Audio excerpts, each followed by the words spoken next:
सबसे पहले हम देखेंगे अभिक्रिया के प्रकार।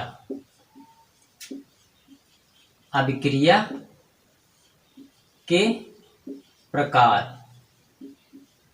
ठीक है। फर्स्ट नंबर है संयोजन। संयोजन या योगात्मक अभिक्रिया।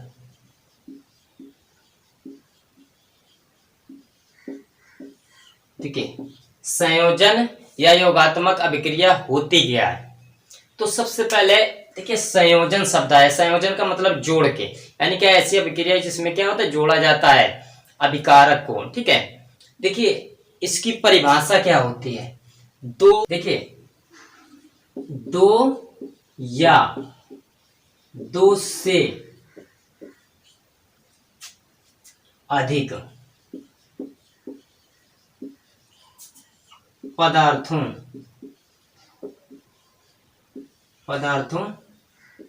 को मिलाकर या मिलाकर एक नए पदार्थ का निर्माण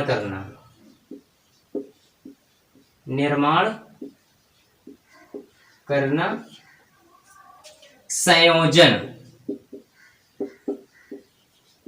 संयोजन या योगात्मक अभिक्रिया कहलाता है। योगात्मक अभिक्रिया कहलाती है।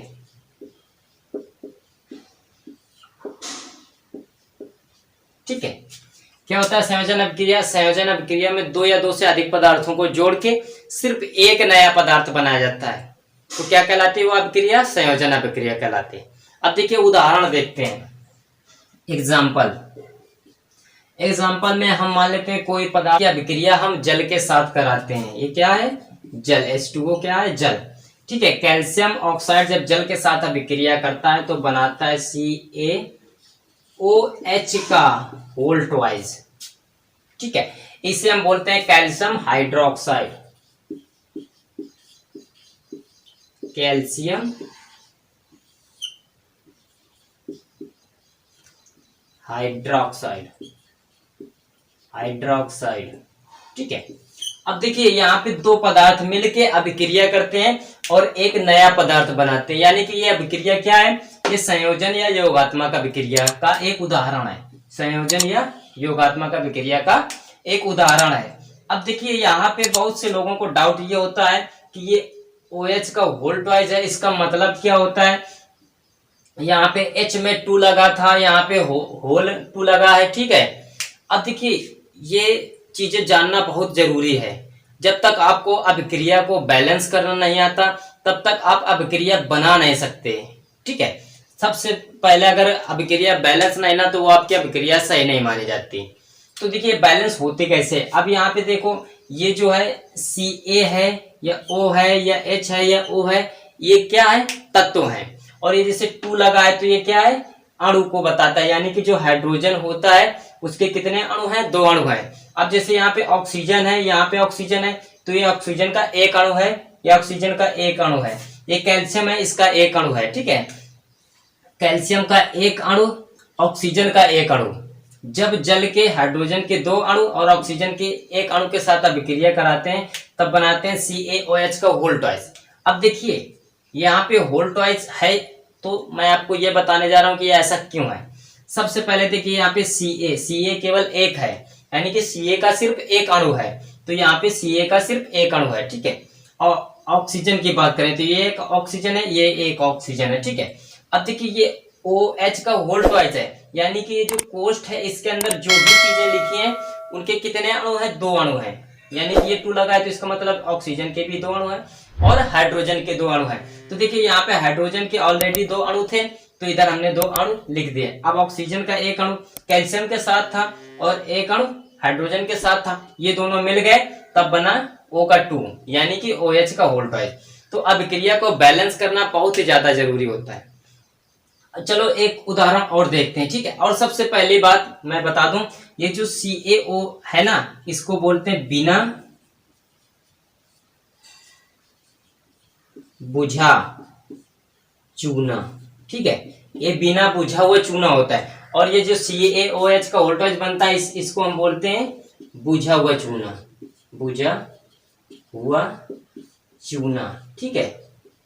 आप देखते हैं घरों की दीवारों को पोतने के लिए या कोई दुकानदार लाता है तो चूना जब लाता है तो ठोस टुकड़ों के रूप में होता है, तो वो ये होता है, ठीक है। अब इसको क्या करता है, वो पानी में डालता है, यानी कि पानी में डाल देता है, तब क्या बनता है CaOH को वोल्टेज। वो जो बाद में उत्पाद जो बनता है हाइड्रोजन जल के साथ अभिक्रिया करके, तो वो जो उत्पाद बनता है वो बनता है CaOH का वोल्टेज। इसे हम बोलते हैं कैल्शियम हाइड्रोक्साइड, ये इसका रासायनिक नाम है, और इसका बोलचाल में बुझा हुआ चूना बोलते हैं, ठीक है। अब एक अभिक्रिया के माध्यम से और देखते हैं, चलो हम इसी को ले लेते हैं, CaOH का वोल्टेज, ठीक है, वोल्टेज। अब क्या करते हैं, CO2 गैस के संपर्क में, यानी कि CO2। अब देखिए ये हो गया कैल्शियम, कैल्शियम हाइड्रोक्साइड,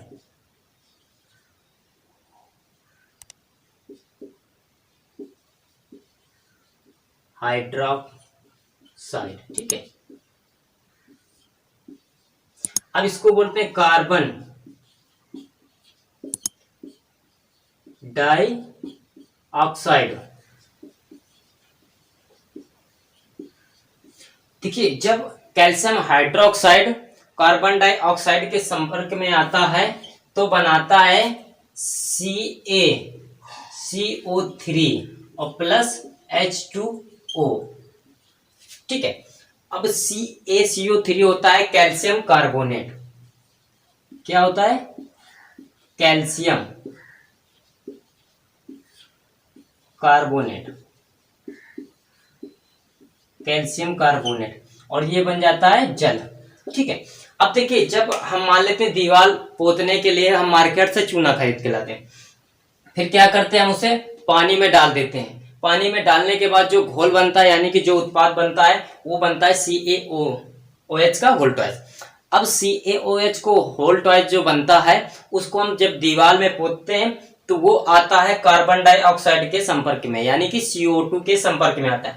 और जब CO2 के संपर्क में आता है तब अभिक्रिया करके बनाता है CaCO3, यानी कि क्या बनाता है, कैल्शियम कार्बोनेट। आप देखते हैं जब दीवार पोती जाती है तो जब दीवार में पोता जाता है तो उससे पानी निकलता है, वो जो पानी निकलता है वो होता है ये, ठीक है। और पानी निकलने के बाद जो सूख जाता है तो उसमें शाइनिंग बहुत ज्यादा आती है, ठीक है। जब शाइनिंग आती है वो क्या होता है, कैल्शियम कार्बोनेट होता है, ठीक है। जो कैल्शियम कार्बोनेट होता है उसमें शाइनिंग अधिक होती है। तो देखा, अगर मेरी वीडियो आपको अच्छी लगी है तो प्लीज लाइक कर देना, और ऐसे ही वीडियो देखने के लिए मेरे चैनल को सब्सक्राइब कर देना।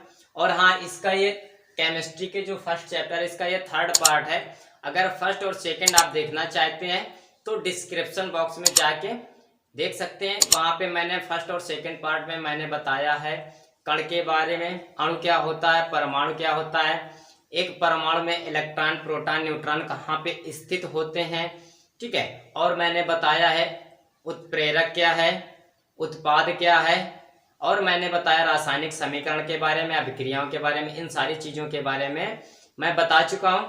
अगर आप देखना चाहते हो तो डिस्क्रिप्शन बॉक्स में मैंने लिंक दे रखा है, वहां पे जाके आप देख सकते हैं। Thanks for watching.